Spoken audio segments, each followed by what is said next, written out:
know what is being done, if anything is being done, because I'm not privy to any of that information. But I can't believe nothing is being done by people whose national security establishments have given them detailed briefings about the immense threat that is being faced by these two democracies and by others, by China. Again, I repeat, one of my few complaints is the social media activities of the Sino Russian alliance is not sufficiently under the microscope. The way the fringes are being empowered, the way hate groups are being created, multiplied on both sides. You have hate groups on the left, on the right. You have hate groups in the Hindu, on the Muslim. That is a very dangerous phenomenon, and that needs to be checked.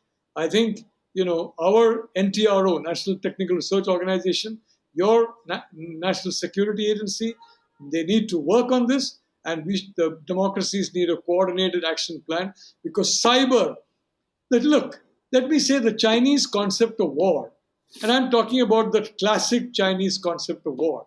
It doesn't mean just bang, bang, and guns and all that. No, it means dominating the mind of the enemy and making the enemy do what you want the enemy to do. And that can be through cyber, that can be through friendship, that can be through bullying, that can be through poisoning food, that can be through spreading disease. It can be any way. War is a multifaceted activity with multi-weapon activity. And that is the Chinese concept of war. I think sometimes people in the West fail to understand that. Oh, Chinese are peaceful because they've never really gone to war. They are at war. It's just a different kind of war. And they're ready to go to other kind of war when they feel prepared for it. You have to understand their mind, their mindset. Because if you don't do that, and you kind of transpose your mindset on them, you're likely to make some very bad mistakes. So if the Chinese concept of war is to dominate the minds of the enemy, how do you fight that? Well, by not being dominated. Very simple. By not being dominated. And by basically showing that they cannot succeed, including in a conventional war. I mean, I don't want to be, unpleasant about this, but frankly, that the Chinese side will pay much the heavier price in any such conflict. I think that will be pretty difficult for General Secretary Xi to the shock to take, because the Chinese people will be quite upset with that, given the triumphalist way in which he is saying, we can do anything, we can win anything, we can do anything. Well, that is the point. We are a long way from being dominated, believe me. And more importantly, ASEAN and India. The Prime Minister just addressed the ASEAN leaders. And believe me, every one of them is grateful that they've been given some breathing space by India. Because very politely, we're not Xi Jinping, we're not Wang Yi, we're not wolf warriors.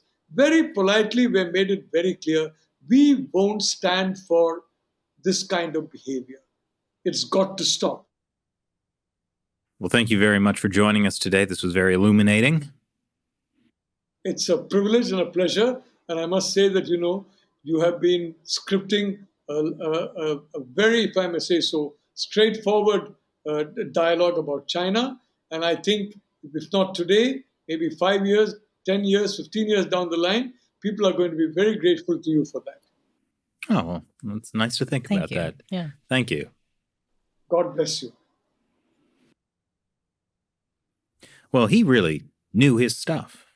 I feel a little bit better about democracy after hearing him talk about how that can be an advantage. You were feeling bad about democracy? Well,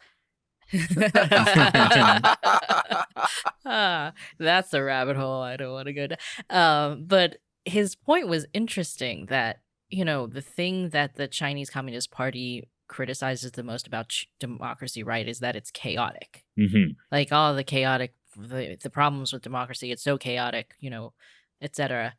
Unless it's, of course, the Chinese Communist Party. I prefer to think of it as roguelike. Yeah. Well, I think his point was that there's actual benefits to that chaos. It's chaotic by design. Yeah, right. and it's something that the Communist Party doesn't have a way to deal with, Right. essentially. Like if our response to their invasion of Taiwan is something that they could never have predicted, like we drop balloons in the shape of Xi Jinping over mainland China.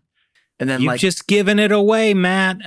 but like, what are they going to shoot them down? Their AI doesn't know what to do. So it's just Taiwan's not going to do that. I'm just saying that this kind of like outside the box thing We're is going to completely mess with them. spitballing. Spitball. This Hey, is a brainstorm. what It's if blue we sky. start a campaign to fund a bunch of Winnie the Pooh balloons that we drop on Beijing?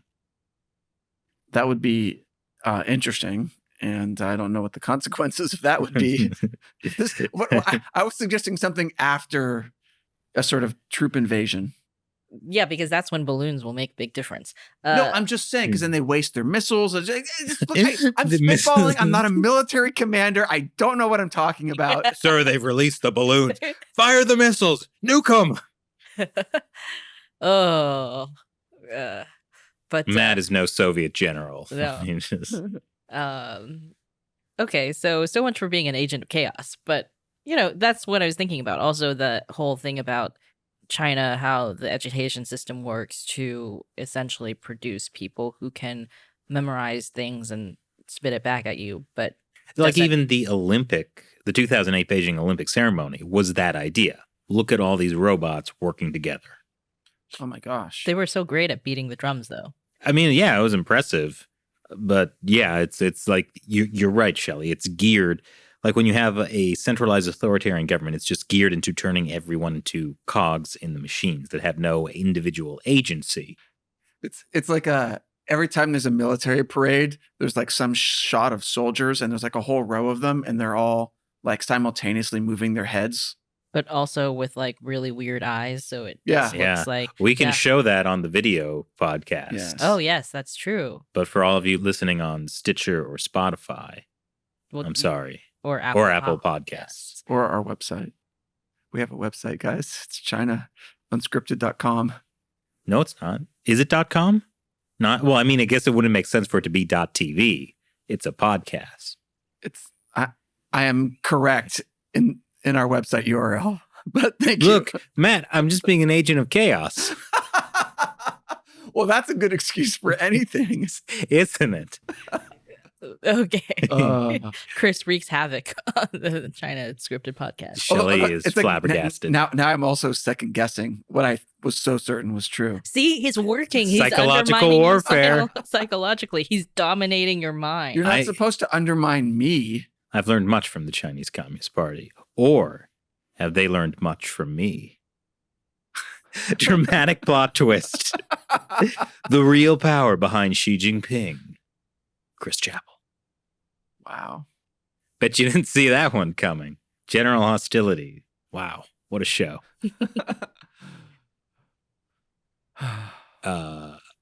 Did we just get too stupid to carry on? This is usually how the podcast ends. I'm Oh not yeah, no, sure. I was waiting for you to end it right there. Well, okay. Yeah, If you have something smart to say, Shelley, make us look good. well, maybe that we should just celebrate the chaos of of democracy then. Let's celebrate the chaos of democracy.